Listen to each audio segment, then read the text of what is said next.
Okay, Torah concept in the New Testament. Think on things about true self. Okay, so Paul's parallels to the Torah parallels to Paul's command here on think rightly about true self, or like it says in Romans 12:3, think soberly, and 1 Corinthians 3:18, let no one deceive himself. Paul's point in these passages is identity clarity. Okay, so don't inflate oneself, don't inflate yourself, don't deceive yourself, etc. So the Torah parallels here.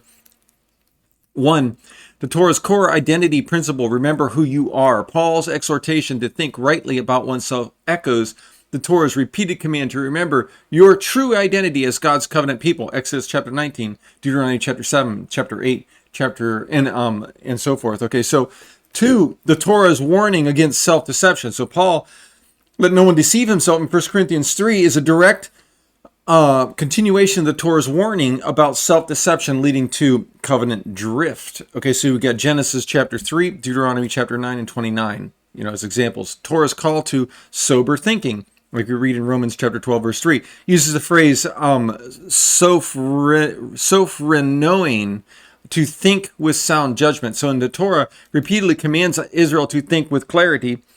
And for the Torah's identity calibration, remember, you who were slaves, one of the Torah's most repeated identity anchors. So the Torah's purpose is to prevent pride, prevent self-inflation, keep grounded in grace, shape how we treat others, right? And the Torah's the Torah's positive identity formation, Paul's teaching is not only corrective, it is constructive. He wants believers to think rightly, like we read in Genesis chapter 1, being created in the image of God, Deuteronomy chapter 4 and chapter 26.